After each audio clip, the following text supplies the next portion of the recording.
Thank you. Hunter? So over the past 2 months, I have had the profound honor of standing in solidarity at multiple Black Lives Matter protests all throughout the Commonwealth. From Beacon Hill to Franklin Park in Boston, to Wrentham, to Norfolk, to North Attleboro, we are a multi-generational and diverse coalition that has finally said enough is enough. Now, although it was triggered by the murder of George Floyd and the murder of Breonna Taylor, the protests have moved far beyond that to much broader issues of discrimination at all levels. So, as your state representative, one of the key issues I plan to tackle over my tenure is the issue of police brutality and police accountability. The numbers are real, and we know that people of color are subject to far greater discriminatory practices by the police than their white counterparts. So as your state representative, I unequivocally support recent legislation that was passed by the House in the area of police reform, but I believe it doesn't go far in a couple of categories. So number one, in the area of police reform, I would push for the complete ban of tear gas and rubber bullets. These are ineffective crowd control measures that can result in permanent injury from their use. And the use of tear gas even constitutes a war crime. It's madness that we use them against our citizens, and their use needs to be stopped. Number two, I would put an indefinite moratorium on the use of facial recognition software, which disproportionately targets people of color and disproportionately identifies people wrongfully as criminals. And its use is authoritarian and should be stopped indefinitely. And number three, I would go further to challenge the issue of qualified immunity, this legal doctrine that is far too often used as a cudgel to prevent people, and again, disproportionately people of color, from seeking the restitution they deserve when they have been wronged by law enforcement, when they have suffered as a result of police misconduct. So I would pass and support legislation that would challenge the doctrine of qualified immunity and finally bring accountability to the police force and allow people to have their day in court that they have been so long been denied. All right, thank you. Any rebuttal? Okay, so in regards for racism, equality that's out there, what we're looking for, we're definitely looking into everything that's going out there for the police departments, everything that's going on. We're looking for the equality for everybody that's out there. Yes, there's bad people that are out there that we see happening all the time. We're going to be looking into the police departments for rearranging their personnel to follow up with everything else, and it's going to be a must. I mean, people have to be answering for what's going on out there. It's not from everybody. God knows we have enough great police departments out there and personnel that are out there. We have some bad apples that we need to change. We need to make those changes for everybody else. Everybody deserves it. Absolutely everybody deserves it, especially the colored communities and anybody that's having the issues out there. There's no reason for them to be living in fear from a police department or anything like that sort of safety whatsoever. Thank you. All right, next question goes to Hunter first. This is sort of a long technical one. My favorite.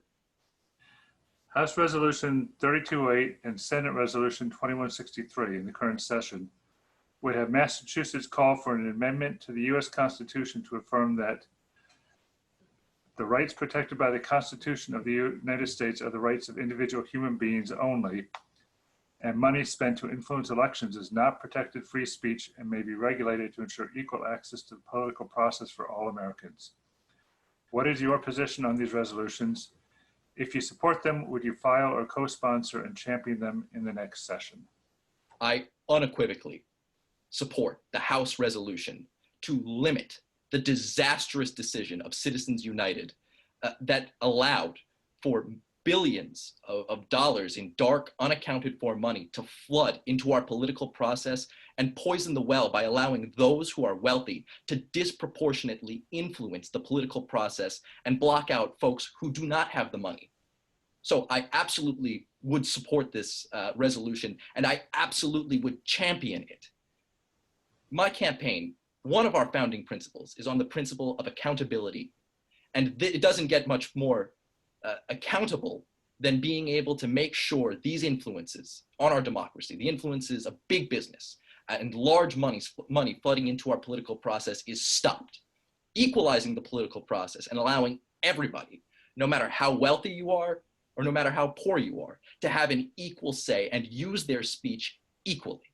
So I support this resolution, would champion it, and we need to see a constitutional amendment which would overturn the Citizens United case and finally bring accountability back to our democracy. Thank you, Hunter. Brian? That's a good question. This is something that has been going on for a long time, putting the dark money out there. It's definitely something that needs to be addressed. Will I look into it if I get in? Absolutely. The fairness behind our voting is going to be one person, one vote. The fairness behind getting the word out to them has nothing to do with the amount of money that gets spent on something to twist something in the fashion that they want you to believe it in. People have to be able to draw a strong conclusion on their own behalf. They need good readings behind it. They need good information behind it. And if you have dark money out there that's twisting things and making it sound the proper way that they want it to sound, of course they're going to be going in that direction. So they have to put an end to this. It's a must. You can't be burning through money all the time. If they want to burn through money, pass it out to the American public. They'll take it. So a question from the floor. In 2016, Norfolk 9th Democrats lost the seat by a margin of almost 22%, 5,000 votes. In 2018, we lost the seat by 17.5%. How can you affirm voters you will close this gap and unseat Representative Dooley? Brian? I had it as closer than that. I'm not sure where the numbers had come from, but it's something where as time has passed by, I keep getting more and more requests in regards for, as I said, asking if I'm running again, looking for more backing. I've had a lot more people. Each time we're getting out there, we're dropping things all the time for our percentages, the different people that are out there. We're raising our notification, our notoriety that's out there. And my ability to work with the public is definitely getting more noticed. And that's the biggest thing that I want to put out in front of everybody, is how much that's going to be noticed out there and what I'm looking to do for the country, for our communities, I should say. All right. Thank you. Hunter? Yeah, Andrew, those numbers are spot on. The New York Times reported that in their aggregate report of the House and state Senate races in 2016 and 2018. Ballotpedia reported that, and the town election commissions reported that as well. And the way we're going to make up that gap is by running a retail politic campaign. And I have to say, over the last 2 months, I have been humbled and honored to see the dozens of folks who have come out to volunteer for our events, the folks who have come out for our sign holdings in Rentham, Plainville, and Norfolk, the folks who have helped us make dozens of calls to voters across the district, spreading our progressive message. And that's how we're going to win. Our strength comes from, or at least our campaign strength, comes from our multi-generational and diverse coalition that will come together to take us through this primary and into November and into the State House. And that's how we're going to win, and that's how we're going to make up that difference. We haven't seen a campaign like that in 9th Norfolk, and I am excited to bring that enthusiasm and to bring that energy into this race and beyond. Thank you. Brian, any last comments? Best I can say is we're working diligently on the same type of thing, getting things out there. Going to do more mailings this time, get the mailings out to the people and make sure they're understanding that things need to change. There's no question they need to change. To vote for me, to work with the rest of the communities, the rest of the representatives that are out there, would be a huge benefit for these communities, and they're going to understand this. We will get that word to them. All right, thank you. This next question goes to Hunter first. Please discuss your top 1 or 2 progressive priorities if you are elected. So the numbers are in, and the economic fallout from COVID-19 is looking disastrous. We all remember 2008. even on my street, there were folks who apparently looked like they were doing good, had the newest cars, had pools, had the whole 9 yards. And when the financial crisis hit, they were thrown out onto the street. And we haven't seen them since. I haven't heard from a lot of them since anyways. So for the economic fallout from COVID-19, we are looking at an even worse situation than in 2008. 30% of Massachusetts citizens are looking to be thrown out onto the streets, either foreclosed upon or evicted. So my top priority, as soon as I assume office in January, when we're going to be in the full height of this economic fallout, is to keep the people of our district in their homes. I want the legislature to get landlords and banks around the table so we can negotiate an indefinite moratorium on rents, mortgages, evictions, and foreclosures. We need a drastic response, because if we don't respond now, if we turn folks out onto the streets in our worst public health crisis in history, it's going to be disastrous. So we need to do that. So my top progressive priority will be to keep the folks of our district in their homes. Thank you. Brian? I don't disagree with it, Hunter, at all. The first focus we're going to be starting on would be the housing. We need to get this in works, and education. I mean, we're looking at something even quicker that's going to be happening there. They can be starting to address that already before we even have that opportunity to get in there. But that's something that's going to need to get followed up. Between testing and everything else is going to be happening in this up and coming year, the kids are going to need some support in behind everything that's here. So yes, we need to focus on the housing and banking industry. There isn't a question in regards for that. For the landlords, and just follow that up with education is going to be our biggest priority for anything to take care of once we get in there. Thank you. Okay, the next question I had was another sort of complex one. House Bill 2775, I guess I shouldn't say complex, it's very specific, would have amended the Massachusetts open meeting law to permit members of public bodies to participate in public internet discussions as long as the public was given the same kind of notice that they are given for meetings, and the public could monitor the public internet discussion as fully as the members of the public body themselves. What is your position on this amendment? If you support it, would you file or co-sponsor and champion it in the next session? Yes, absolutely. And this is something that the public could feel more involved with. If you lay something like this out in front of the public so they can get involved with it, similar like the Zoom that we're doing now. I mean, you have people that are on board with everything that's going to be happening here. They're able to get out there, pay attention to things, see what they need to see. If it doesn't go into it, it was something that one of the strong things that I want to see is the transparency behind a lot of things out there where they don't take care of things. I want to get the word from the public, get it back in the State House, and return that back to the public so they know what's going on. You open up something like this would be absolutely fantastic for everybody. Thank you. Hunter? I absolutely support this amendment. It is far past time that we allow everybody to participate in the politics of Beacon Hill, whether it's attending testimony, attending a committee meeting.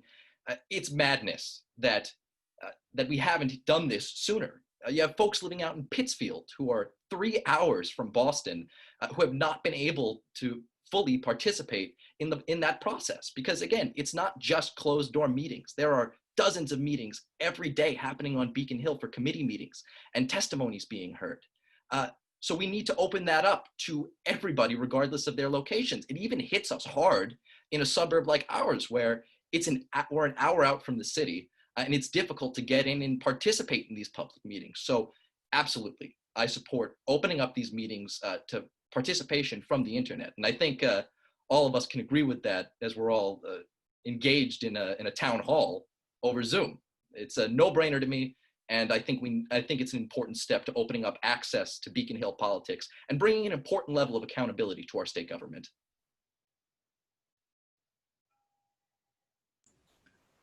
Brian, did you have any other comments on that one? You have a chance for rebuttal. I mean, if we're able to make something like this happen, this is something that would be fantastic. They have the information that's out there. I plan on running office hours in my district, if not once a month on a Friday or a Saturday for the people. It could run to twice a month. It all depends on how things are going to work out as far as questioning. But you throw something like this in front of the people where they're able to sit and hear what's going on, there'll be a lot more questions. There'll be a lot more people who can spend time in the office. All right, thank you. All right. The next question, how will you protect a woman's right to choose should Roe v. Wade be overturned? I believe it's with Hunter first now. Women's right to choose has been under attack all over the country, which is why I'm glad to see that in our legislature, there is proposed legislation known as the Roe Act, which would not only codify a woman's right to choose into state law, but make the process as easy as possible. And I would not only unequivocally support that law, I hope that it gets passed in this session. They just extended the session to January. But I would support that bill, and I would support similar bills to make the process as easy as possible. It's madness that we would criminalize something like this, and it's madness that we have a representative who is so willing to attack a woman's right to choose. He recently voted against legislation that allows the police to order protesters away when they're blocking a Planned Parenthood clinic. So we need legislation that makes a woman's right to choose as easy as possible. And as your state legislator, I would support any legislation along those lines. Brian?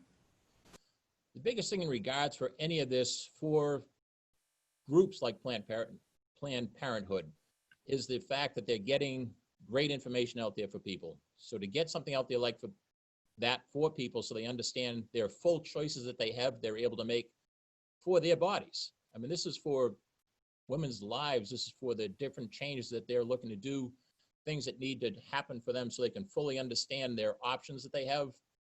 Because we're looking to take something like that away from somebody. There's no way anything like that should be happening. They need full support in this, have to stay behind them 100%. They need the protection out there like anybody else, and it doesn't make a difference. There was years ago, they had everything going on with abortions, different things like that, because they had money. It was okay. It shouldn't be like that whatsoever. It has nothing to do with the amount of money. It has to do with the care for their body that they need to do, and they know their body better than anybody else. That's the decision they need to make on their own. Again, if there are questions from the audience, feel free to post it in the chat, and I will take them as I see them. Okay, trying to find out where my are. All right. So this is for Brian first, I believe. Please discuss a recent bill that our current state rep voted on and how you would have addressed that bill and why. I'm sorry to say I don't have anything that he voted on in anything good at this point.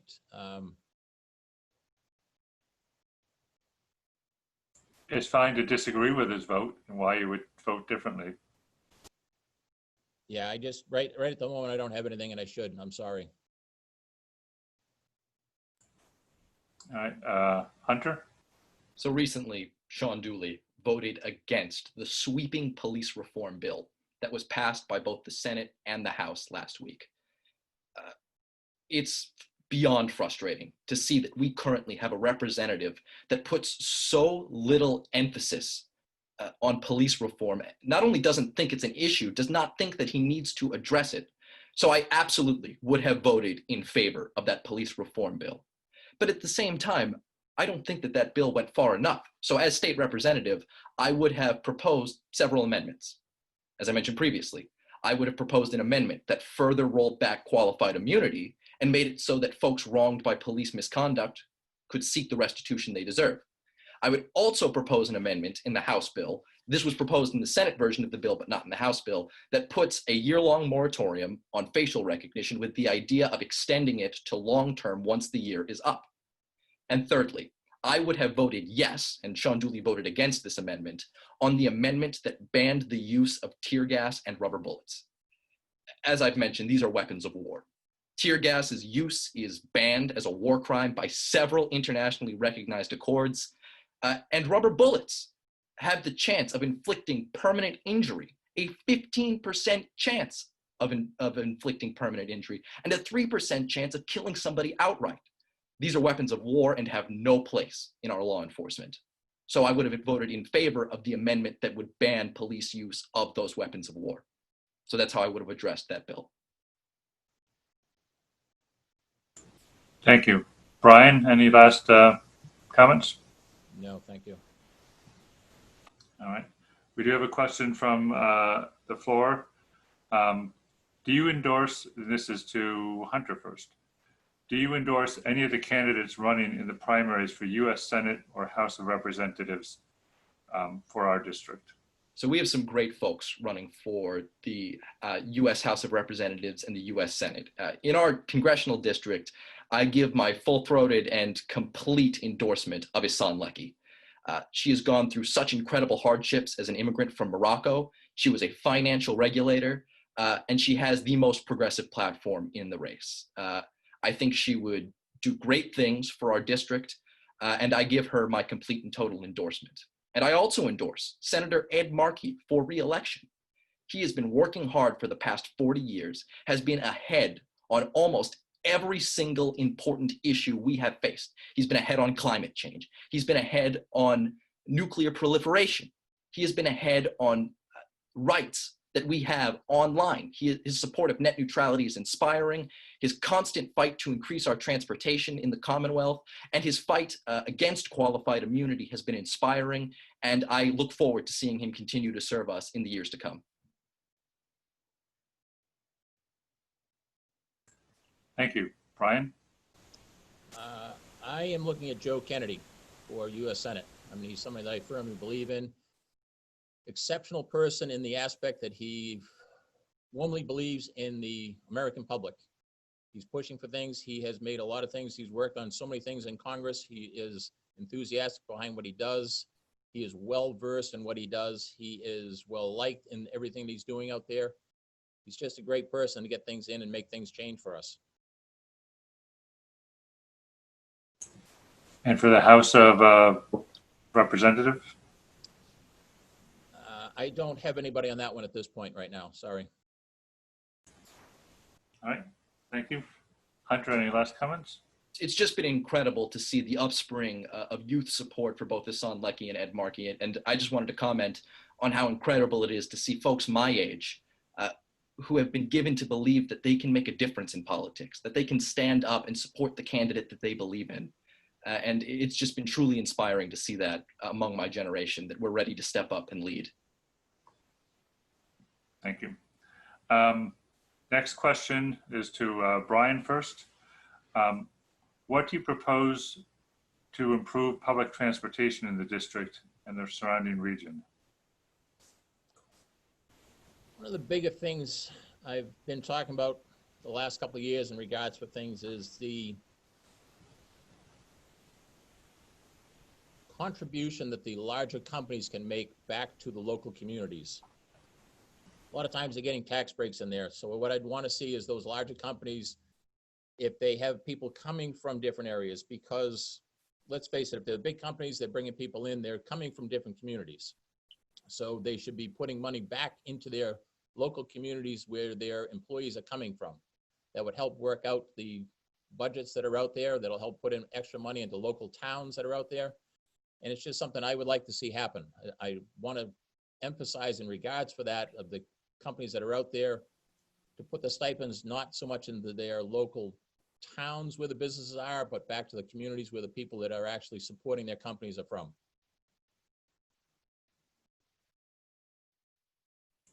Thank you, Brian. Hunter? Yeah, so as I'm sure many people can attest to in this district, and I can also attest to personally, is that so many people rely on the MBTA to commute into the city. Not so much recently, but globally, that's the case. We are a district of commuters. Every single day when I would commute into Beacon Hill, I'd hop on the T at 7 a.m., and get to work as soon as I got into the city. So what I propose for transportation is threefold. Number one, I unequivocally support increased spending on the MBTA. It has been neglected for far too long, and we need a thorough investment in public transportation.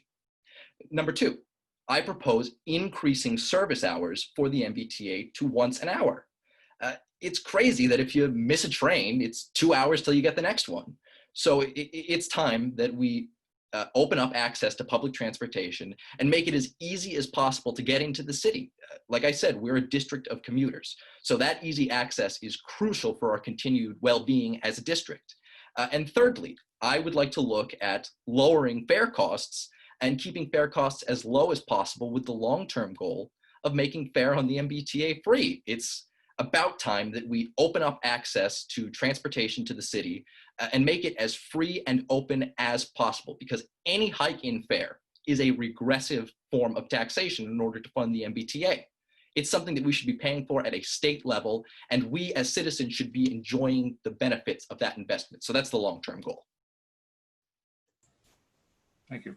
Brian, any last comments? We definitely, it's something we need to look into in regards to the MBTA, is to follow up on their excess of spending, their downturn that's out there all the time that they keep saying they're working on. We need more answers as to what they're working on. Are they just looking at things? Are they going to make something happen here? We need to make the changes there on that behalf. We need something more dependable from the MBTA, because what's out there right now is not. Even in the downtimes we're looking at right now, for the lack of things that are going on, we're still not making any improvements. There's nothing going on. Okay, thank you. This next question goes to Brian first, I believe. House Bill 2719 in the current session and House Bill 1685 and Senate Bill 1689 in the previous session would require that anyone bidding on a state contract for $10,000 or more must certify that they are in compliance with the Massachusetts anti-discrimination laws and will not refuse, fail, or cease to do business with any other person when that action is based upon such other person's race, color, creed, religion, sex, etc.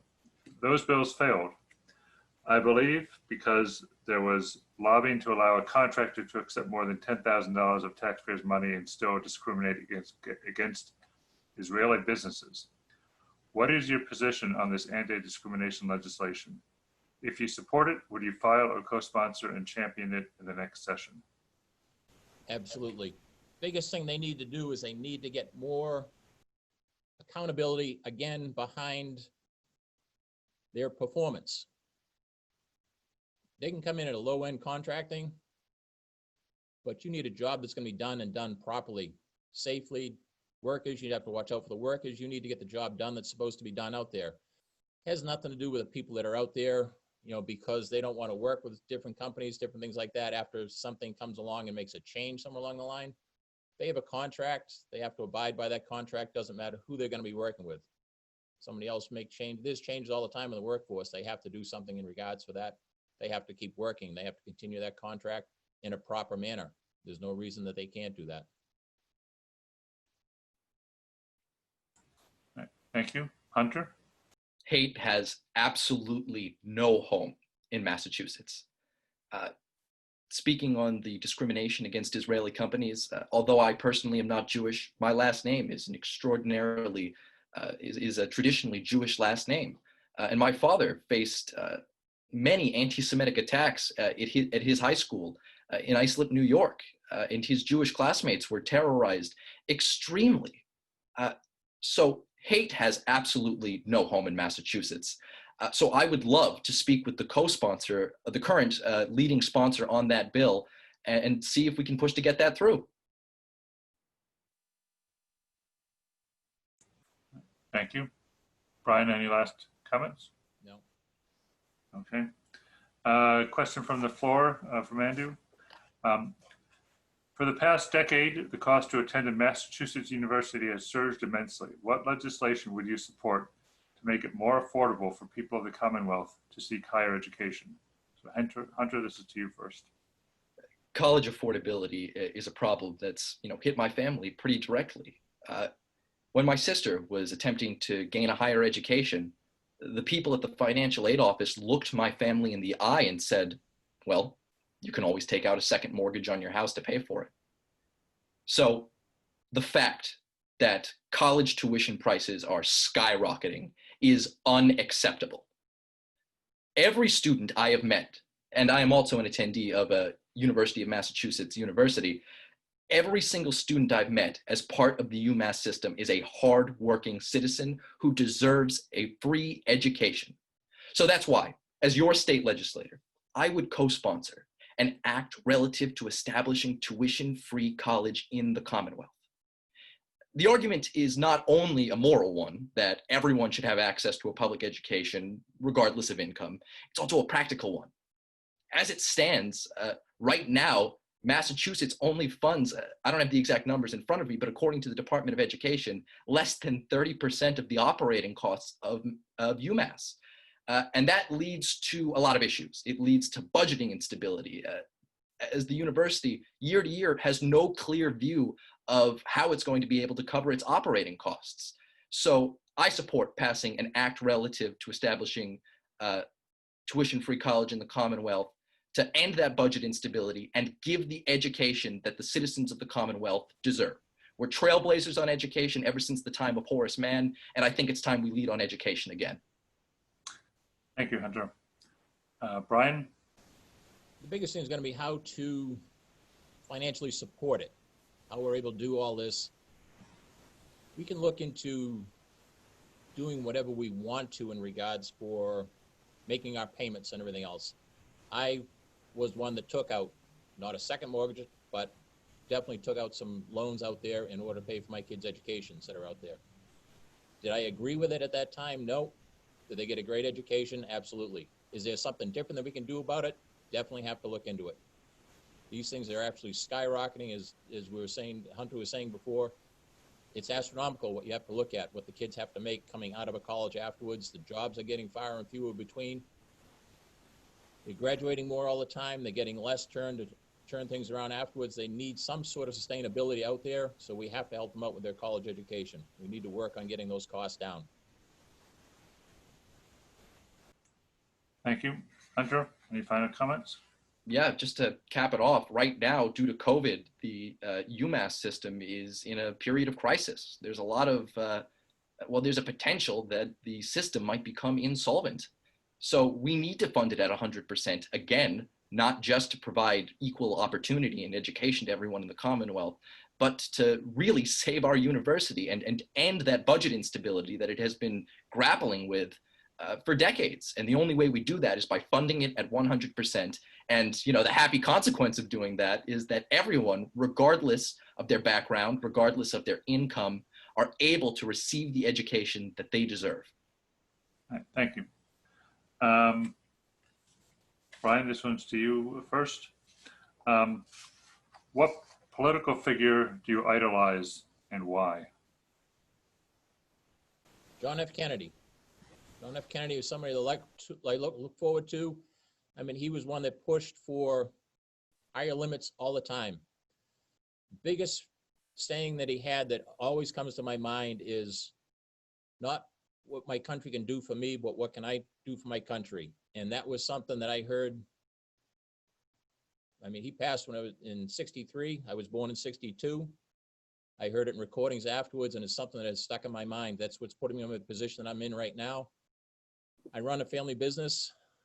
I'll be not walking away from that, but definitely parting from that in an aspect to do something I'm looking to do here that I believe in. This is something I want to do for my community. This is something I want to do for the people around me and for my kids and my grandchildren coming along. This is something I want to see happen. I want to make changes in the government. I want to make sure things happen for them so they have a better life to come to, similar to what I've lived in. Thank you. Hunter? Without a doubt, it's Franklin Roosevelt. Let me tell you a little story. 10 years ago, when I was 9 years old, I was heavily involved in the Rentham Public School drama program. And we rehearsed and performed in the Vogel Auditorium in the Vogel School. That school only exists because Franklin Roosevelt, in our nation's darkest time, when our country was facing economic disaster and potential collapse, chose to invest in infrastructure, to invest in the utilities that would allow schools like the Vogel and all over Massachusetts and all over the country to exist. He is a man who, in our nation's darkest time, gave us hope. He taught a nation so thoroughly destroyed by right-wing policies how to hope again. And looking forward at our times now, we're in the same situation nearly 100 years later. So whenever I look for inspiration in politics, I look to that man who, in our darkest hour, helped us and saved our nation. Thank you. Brian, any last comments? No, nope, thank you. Okay. Again, if you have a question from the audience, feel free to type it into the chat. I believe this is the last of the prepared questions.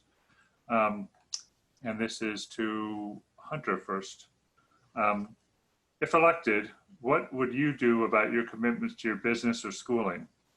In order to concentrate on your duties as a state rep, would you turn your business over to someone else or drop out of school, or do you try to function as a state rep while still working in your business or taking classes? So this was the first question I asked myself when considering this run. So I took a lot of time. I spoke to folks who had balanced a full-time job while pursuing their education. And I've seen our constituents, many of our constituents, pursuing their higher education while working a full-time job. And that's exactly what I plan to do. I'm a history student at UMass. I'm nearing my degree.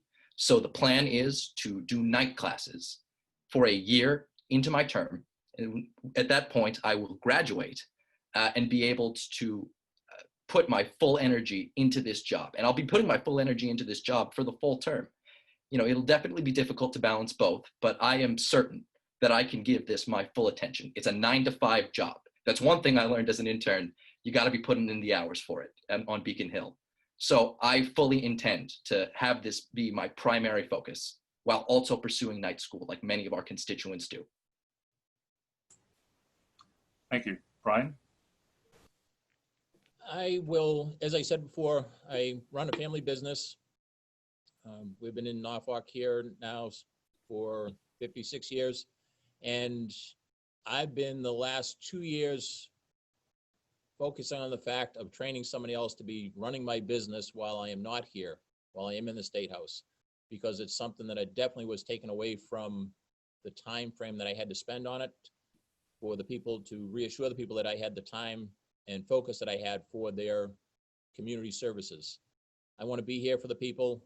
I have somebody that's going to be taking over my business behind me. I'm bringing on more staff that have been training at the same time now to get things set up and everything for our victory in November. And it's just something I want to focus on and keep things moving that way. I'll have time to work nights with constituents. I'll have time to go to town meetings, different school board meetings, anything like that during the night. So we have everything during the day that'll be in the State House. Check on my business early in the morning before coming, make sure everything's all set for that, and then do night meetings and everything else after that.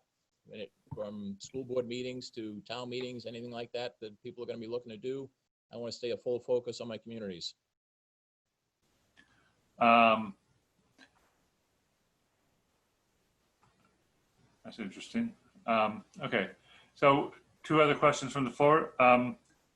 Do you believe that the inalienable rights in the U.S. Constitution are the rights only of individual living human beings, or are they also the rights of artificial entities such as corporations, companies, unions, etc.? And this is to Brian first. They are to the American public, not necessarily into the entities of corporations, but to the American individuals is what they're there to protect. They're not there to protect the companies that are out there. They're not there to take care of the corporations. They're there to protect the American individual people. That's what it's all about.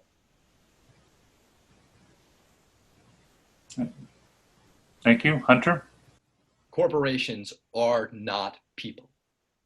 Perhaps the worst thing to come out of the Citizens United decision was the designation of organized entities like corporations that they had the same rights to free speech as people. They don't. A corporation is not a person. And again, that's why I support the previous legislation mentioned that would establish a constitutional amendment to overturn that disastrous decision. And well, as to the question if artificially intelligent systems or robots have access to the same constitutional rights as you or I think that question might be better suited to a philosopher. I'm only a history major, but I think I'm sure there's plenty of writing about that. But I must confess, I don't have the wherewithal or the knowledge to try and answer that deeply philosophical question. But I do appreciate you for posing it. Brian, any last comments? No, thank you. Okay. This question, it says in the chat, is from me. It's actually from my better half, my wife. How can each of the candidates reach out to voters who have elected Sean Dooley? Why would they want to vote for you when they have previously supported the Republican candidate? So this goes to Hunter first. I would invite them to take a look at the current situation. As I said, we are facing an economic crisis on a scale that we have never seen before. And I would ask them to ask the question, do you think Sean Dooley, who has repeatedly opposed legislation that could alleviate crises like this in the past, do they think that a man who believes that we shouldn't invest in mass health should lead us in a time of economic disaster? Do they believe that a man who believes that prisoners should be able to use, that the corporations and entities should be able to use prison labor as much as possible when he voted against a measure to limit prison labor, is best suited to have the moral character and the clarity to address a disaster of this scale? Because again, no matter who enters that office in January, it will be in the midst of one of, if not the worst financial crises in our nation's history. So I would ask them, do they think that he would be able to navigate those waters? Or do we go with someone new? Someone proposing bold, progressive solutions to our problems. Someone who will fight for their rights to stay in their house, regardless of their income during this crisis. Someone who would push for universal vaccines for everybody at no cost. So I would ask them, who do they think is best suited to lead in this crisis? Thank you. Brian? Part of when I'm speaking in regards to this, I have, in the last few years, I keep getting more and more requests of supporters of Sean Dooley's that are asking if I am still running against him because they're tired of what they see happen. Similar to what's being said, he doesn't speak in the same terms that he votes by. So the people are not getting there. They feel deceived out there all the time. So when we're talking about things, you have to reassure the people of what's going on, what they're being discussed with you at that time is something that's going to be heard, something you're going to believe in with them. And that's one of the biggest things when you start looking somebody in the eye and having those conversations with them, you better be able to back up the words that you're going to be telling them. They don't see that from our opponent. And I'll say our opponent because that's what either one of us will be looking at. He's somebody that doesn't lead as well as they should be leading our communities out there. He's not somebody that believes in saying what the people need to hear, what the people have to hear, and not necessarily willing, from what I understand, to work with the people to make things happen for them. The community around here deserves better attention than what they've been getting. They need solid attention than what they've been getting. And they know they need a change.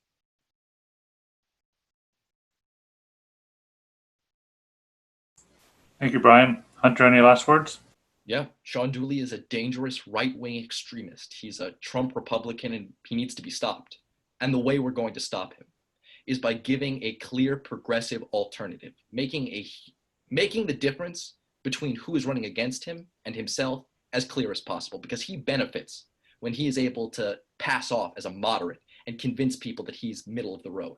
And the only way we counter that is by leading with our values as Democrats, not waffling and fighting for what we believe in as Democrats. And that's how we're going to beat him, by drawing a clear difference, giving the voters a clear choice. And that's how I believe we're going to unseat him and bring good leadership to our district. Thank you, Hunter. Another question from the floor. How would each of you vote on the two confirmed ballot questions? Question 1 is the right to repair. And question 2 would enact a ranked choice voting system for Massachusetts elections. Brian? Both of them are a yes for me. The right to repair is something, I mean, you need to support your local businesses. If you're not going to give your local business the ability to have that same option to give you the same service that you're going to get at the larger dealerships, they've spent money on all kinds of equipment that's out there. They need to keep spending it. They need that offer from the larger companies to make those same changes to you. There isn't any reason they shouldn't be able to work on the cars. There is no reason whatsoever in regards for that. The second part is something, the ranked voting, I believe in. It's something that would work out fantastic for the groups that are out there. Obviously, we have smaller communities and probably won't see as much happening with it, but it's definitely something that would be bettering the public to have something like that happen in our communities. Thank you. Hunter? Well, I'm going to have to disagree just a little bit with that last statement, as in our current congressional primary, there are around a dozen candidates. It seems to be growing every single day. But we are absolutely facing a race where whoever wins is just going to be squeaking by with probably about 13% of the vote. So the danger of first past the post voting, which is the practice of whoever wins the most vote, doesn't necessarily need to be the person who most people would agree on, but the person who physically receives the most votes gets into office, is very present to our current situation this year. So if we had ranked choice voting, that disaster where the person who represents us in Congress is only going to be doing so with 13% of the vote in the primary would be alleviated. So yes, ranked choice voting is a no-brainer. It's affecting us right now, and its presence would be a boon to extending democracy and perfecting our democratic system as much as possible. And as with right to repair, it's, again, the people standing up to these corporations who are trying to put in these softwares and systems that your local mechanics can't work on in order to make more money, and saying, hold on, you can't do that. So I absolutely support the right to repair. You know, it's with these two ballot questions, it is clearly the people standing up, demanding their democracy to be fair and open, and demanding that corporations no longer be allowed to tyrannize them. So both questions are a slam dunk, and I plan to vote yes on both of them. I think this is one last final question because we're almost at time. This is, how are you going to ensure our schools are safe from gun violence? How is your position different from Representative Dooley's? And this goes to Hunter first, I believe. So Representative Dooley's current policy, I mean, if you can even really call it that, on gun violence is a program that would empower teachers to treat gun wounds instead of pursuing gun control that would prevent these injuries from happening in the first place. Dooley would have our teachers become combat medics instead of actually addressing the issue. He has links to pro-gun groups. He is one of the most pro-gun members of the legislature, and his voting record very clearly reflects that. So in order to crack down on the horrible tide of gun violence, and fortunately in Massachusetts, we have pretty decent gun control laws, and we've managed to avoid much of those crises, we are still vulnerable. So as your state representative, I would like to see a crackdown on guns entering the states, because no matter how powerful and robust our gun control laws are, we are only as safe as the weakest gun control laws in the states surrounding us. So that's a huge concern. And I'd like to crack down on the importation of firearms from other states, because your Maines and your New Hampshires and your Vermonts have much laxer gun laws than us. So that's how we make sure our schools stay safe. So instead of taking Dooley's stance, which again is reckless and would have our teachers become combat medics, we take proactive measures to stop this epidemic and make sure it does not invade our state. Thank you. Brian? Massachusetts definitely has some tough gun laws, and they're great in the aspect that they are trying to take control of the legal guns. The biggest thing we have to focus on is the illegal guns that are out there, and they are coming in from all over. They're coming in from the different states all over. We need to be able to focus on that in the aspect of what's going on with it. Representative Dooley definitely has a strong hold for the NRA and everybody. I want to work with them and come up with different rules, different regulations that will work for gun owners, respectful on gun owners. There's nothing wrong with people who do hunting and things like that. Bank robbers and that, yeah, that's something completely different. But you have people that have done generations of hunting, sharing, and that's as different as it sounds. That's the life that they want to do. You have people that do fishing, you have people that do golfing, you have people that do hunting. That's what they believe in. That's what they want to do. We need to definitely make a better stance in regards for securing our school systems and any public buildings in the area, whether it be movie theaters, anything like that. We need to do the same thing. We need to work for more safety on those. That's a must. Thank you. Hunter, short response? I'd just like to finish on saying that our representative has never led on gun control, never will lead, and we need a representative who's willing to have a robust response to gun violence with a plan in order to stem it. And I have that plan, and I'd like to enact that in the House of Representatives in Massachusetts. Okay. There's one final question from the floor, and then we will go to closing statements. Hunter first, and then finish up with Brian. So the last question from the floor is, in addition to looking at ranked choice voting, have you looked at approval voting or score voting? If so, what is your position on them? Well, I haven't looked at those specific examples of voting. I'm very fascinated.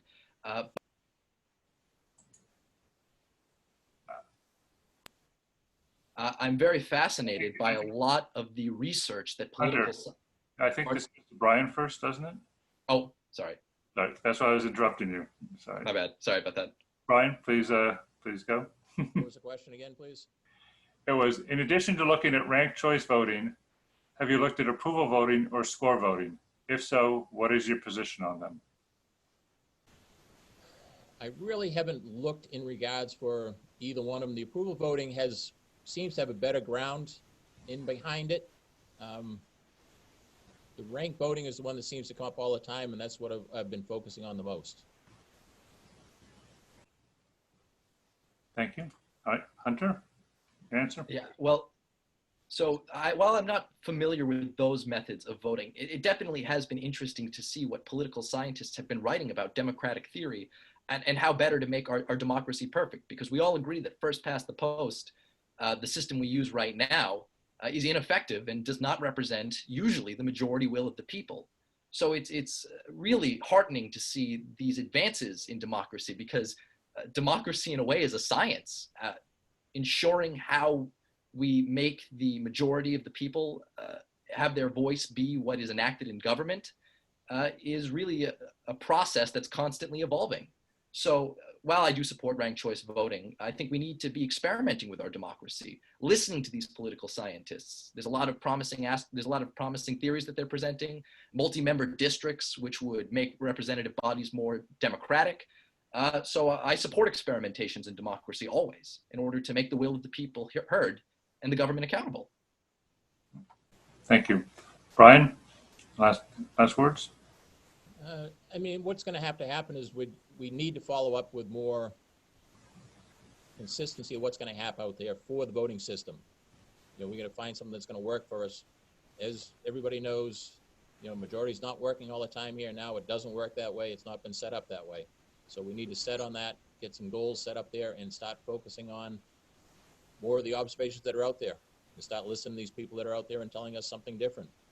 We need to look, we need to broaden our horizons and make the changes that we need to for American public.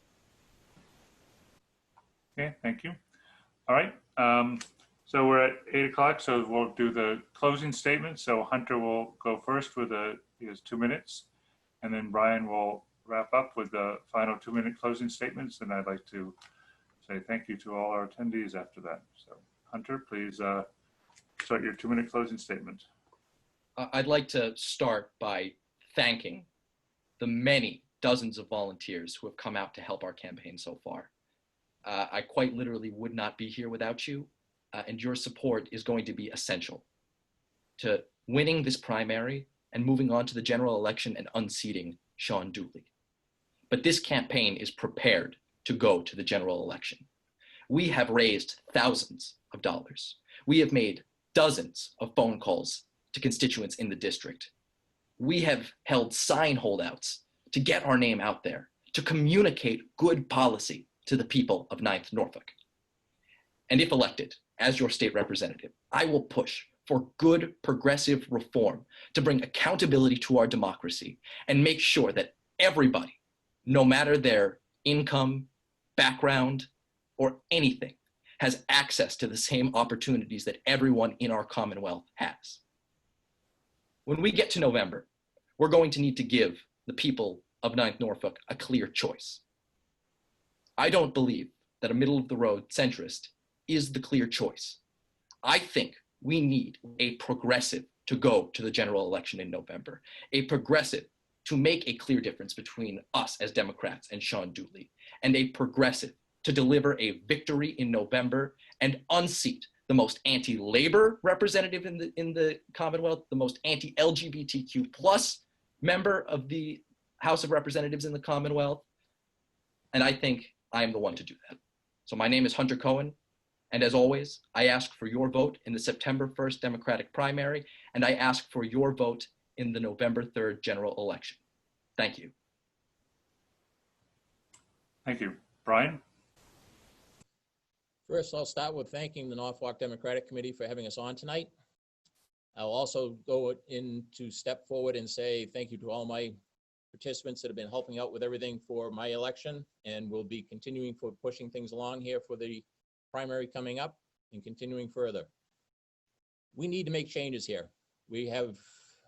I'm looking at backing from different union divisions and everything else that are on board that need to see the changes. They're looking at safety issues that are not getting backed by their representative. They want to see those things happen. I've discussed things with them. I want to make sure they're looking at safety for employees that are out there. We're looking for better incomes for employees that are out there. We're looking for better education for the children that are out there. We need to make these changes out here, and we need people that are going to be pushing for it, for our public, for our kids, for our grandchildren, for everybody that's going to be coming along. That's what we're looking for. That's what this country needs around here. Our communities need all this. Our communities are second to none as far as I'm concerned. I grew up in Norfolk. I live in Plainville now. I've been here my whole life. I plan on staying here my whole life. I had a great education go through Norfolk and King Philip High School. My kids can do the same thing. We have a great program running around here. We want to keep emphasizing that. We want to keep pushing to make the changes there that we need to. If we get in, we start pushing for education laws that are out there for the children. I want to make sure they happen for King Philip. I want to make sure they happen in other districts in the area. We have the charter school in Foxborough, same type of thing. We need to make these things happen for our children. We want them all to happen. They're looking at a battle all the time where I don't feel as though our representative that's out there at the moment has any sort of good connection with the group that he's working with. He's more like a wedge than he is a handout to find out what's going on with things. How can we work together? How can we make these changes? I've been working in kitchen business for over 40 years now at this point. You want to find some pressure, take a kitchen away from a family and see what happens. We have, and I have the ability to work with people, to make things happen out there, to discuss things, make changes, alter with them, listen to them, see what they want to make for a change. They can change my mind, I can change their mind. That's what it's all about. We need somebody that's going to be reaching on both sides, make things happen, talk to the people, and get back to them to let them know what's going to happen to it. My name is Brian Hamlin. I'm asking you for your vote September 1st, November 3rd. Any questions in any regards for anything else, I can be reached at brianhamlin4rep.com. And my email is going to be hamlin4rep, being the number 4, @gmail.com. Thank you very much for your time. I appreciate everything. Thank you all. Thank you, Brian. And I'd like to extend a great thank you to Hunter and Brian for agreeing to join this and present their views to everyone. And I would like to thank the audience for coming and all the questions that were submitted. I really appreciate this, and I think it's given us a great insight into each candidate, and hopefully we'll help inform our decision on September 1st and help us inform decisions of our neighbors and friends as well. Please, again, accept my thanks. And again, if you're interested in democratic politics in Norfolk, please reach out to John Bowman or myself of the Norfolk Democratic Town Committee. We'd love to have more members, but thank you again for your participation tonight, Hunter, Brian, and everyone in attendance. Thanks so much, Robert. Thank you. Have a good evening, everyone.